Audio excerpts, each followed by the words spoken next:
All right, you brave souls, tackling the RES exam. Welcome to Ace Your RES exam. We're here to cut through the noise. That's right, especially the legal jargon that can feel, well, a bit much sometimes. Exactly. Today, we're zeroing in on two big ones. The Consumer Protection Act, the Fair Trading Act, CPFTA. And the practice guidelines on ethical advertising. Super important stuff for the exam. You bet. Think of this as your essential briefing. We're pulling out what you need to know, maybe with a chuckle or two, about avoiding those real estate O's. Definitely. It's not just about passing. It's about starting your career right. We'll break down what these mean for you as a future salesperson. Okay, CPFTA first. Big picture. It's there to protect consumers. Gives them a way to fight back if a supplier, maybe an agent or agency, uses unfair practices. Yeah, it's less about punishment, more about accountability and making sure consumers aren't misled. It's about empowerment. And who's a consumer? Yeah. Basically anyone buying or getting services for personal use, not mainly for business. And the supplier, that's the business side. Agencies, agents, like you. So. Now, the consumer transaction, buying, leasing, gifts, agreements, it covers a lot. But here's the exam alert. Listen up. Go on. While selling a house or a condo itself has some CPFTA carve-outs, Right. renting out residential properties and the services you provide as an agent, oh, they are absolutely covered. Remember that. That's a key distinction. Services are definitely in scope. And goods under the Act is surprisingly wide, includes residential property in certain contexts, even credit linked to land. And services too, repairs, memberships, timeshares, financial services. And don't forget, material fact. That's any info a supplier knows or should know might sway a consumer's decision. Hiding something important. Big mistake. So why does this matter for your RES exam and career? Because you will be dealing with rentals. You will be providing services. You're right in the CPFTA zone. Exactly. You need to know what counts as unfair so you don't accidentally step over the line. And unfair practice is pretty broad. Doing, saying, or even not saying something that could mislead, making false claims. Or taking advantage of someone vulnerable. Maybe they don't fully grasp the English in the contract, or they're elderly. Right. And it can happen anytime before, during, after the deal. Even one slip-up counts. The Act lists 24 specific types. We won't list them all, but let's hit the ones most relevant to real estate, especially rentals. Okay, like saying your services are top-notch when maybe they're just average. Or suggesting a tenant needs some extra service that isn't actually required, misrepresenting standards or quality. Claiming a price advantage that isn't real. That sounds like a classic trap. Definitely. Or quoting an estimate and then charging way more without getting agreement first. Ooh, that's a bad one. What about misleading someone about their rights or obligations under the lease? Major unfair practice. Taking advantage of vulnerability, we mentioned that. Using undue pressure to get someone to sign. That happens, right? Like rushing them. It can. Also, hiding important stuff in tiny print. That's specifically called out. What about taking a deposit for a rental you won't be ready on time? Unfair. Absolutely.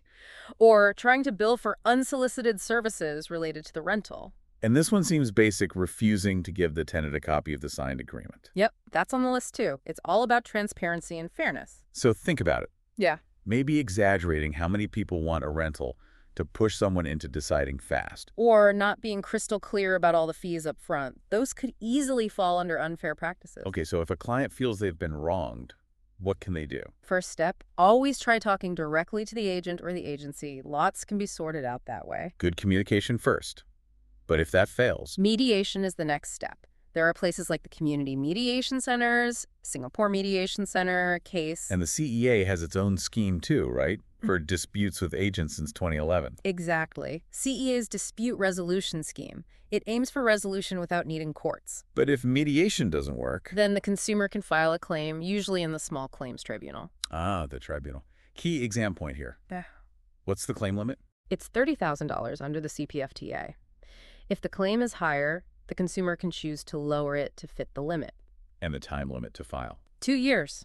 That's 2 years from when the unfair practice happened, or, importantly, when the consumer could reasonably have found out about it, whichever is later. Got it. 2 years. And the court or tribunal can order things like Variations to the contract, repairs, refunds, damages for loss, specific performance. The tribunal can order payment or fixing defects, quite a range of remedies. okay, switching gears, Ethical advertising. This is under the CEA's watch, and they don't mess around. No, they don't. These practice guidelines are mandatory. Break them, and you could face disciplinary action. Not a good look. And it's not just on you. The agency's key EO, key executive officer, is responsible for making sure you comply. They usually have to vet your ads. That's right. So rule number 1, consent. You must get the owner's written consent or something verifiable before advertising their property, sale or rental. What if it's a sublet? Confirm the tenant has the right to sublet first. And if multiple owners. Get consent from all of them. No shortcuts. Okay, consent secured. Now, the ad itself. Yeah. Flyers, banners, online ads. Mm-hmm. What needs to be on there? Clear identification, your registered name, your CEA registration number, the agency's name and license number, and your registered phone number. And you have to use the official terms, right? Like estate agent license number and salesperson registration number. Yes, or the CEA versions. Full numbers required for most ads. It's about transparency. What about simple newspaper classifieds, like really small ads? Less strict there. Your registered name, full or abbreviated is okay, and your contact number are needed. License numbers aren't mandatory, but adding the agency acronym is good practice if you can. Right. Now, content. What are the absolute don'ts? Well, the obvious one.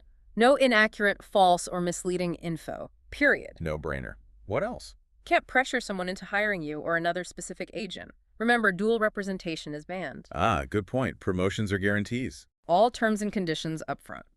And the font size for footnotes or disclaimers needs to be readable, minimum 8-point. No hiding things in tiny print.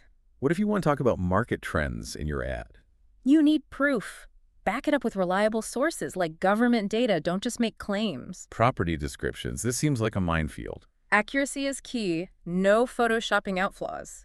Use actual photos of the unit you're advertising interior, views from the right floor. If it's an illustration, say so clearly. And follow URA rules for new projects. Absolutely. And only advertise the approved use. Don't market a warehouse as a potential trendy loft, you know? Got it. What about claims like expert or specialist? Avoid unsubstantiated titles like king of condos or whatever. If you state an opinion, base it on facts you can prove. Pricing. Can't just invent numbers. No. Must match the client's instructions. State the price, the range, or maybe view to offer. Don't just focus on COV, and never guarantee sky-high prices above valuation. And be careful with racial or religious preferences in ads, right? Only if it complies with the ethnic integration policy. Correct. And definitely no suggesting ways around the rules, like selling before the minimum occupation period is up. What happens when the property is sold or rented or the agreement ends? Pull the ads. Immediately. All of them. Put issue dates on flyers so people know they're current. Keep online listings updated. And that thing about co-broking. Ah, yes.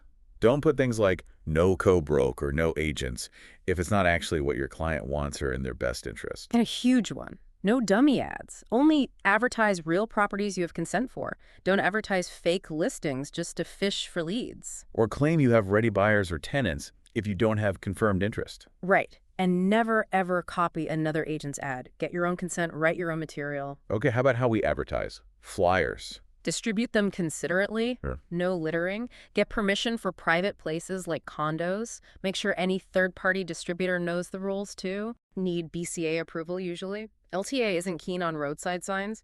Temporary showroom signs need permits and clear ID numbers. SMS ads. Follow the Spam Control Act. Include an unsubscribe option. No sending between 10 p.m. and 9 a.m. unless asked. Abbreviated name and number are okay here. Email ads.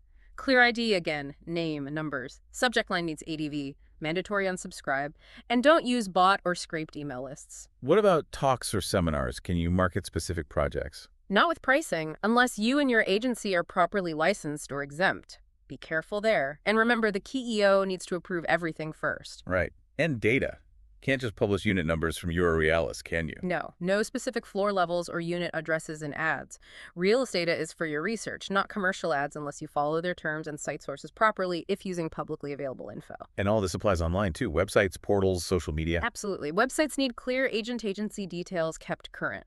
If you use social media for work, your CEA numbers need to be in your profile. You have to vouch that your online ads are original and accurate. Wow. Okay. That's a lot on advertising. Let's try to boil it down. Sure. Key takeaways. CPFTA protects consumers, especially in rentals and agent services. It defines unfair practices you must avoid. It gives consumers ways to seek help. And ethical advertising guidelines are mandatory. Consent, clear ID, accuracy in content, responsible methods, these are non-negotiable. Mastering this isn't just for the exam paper, it's fundamental to being a trustworthy professional. Exactly. Understanding CPFTA obligations and advertising ethically protects you, protects your clients, and builds your reputation.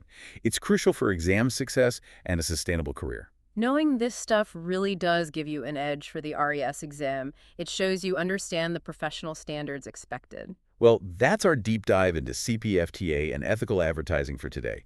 We really hope this helps clear things up and gives you confidence for the exam. Yeah, hopefully less bewildering now. We're wishing you all the very best of luck in your upcoming RES exam. Seriously, go ace it. You've got this. And maybe one final thought to carry with you as you start your journey. How will you personally ensure fairness and transparency are at the heart of every single client interaction? Something to mull over. Until next time, good luck.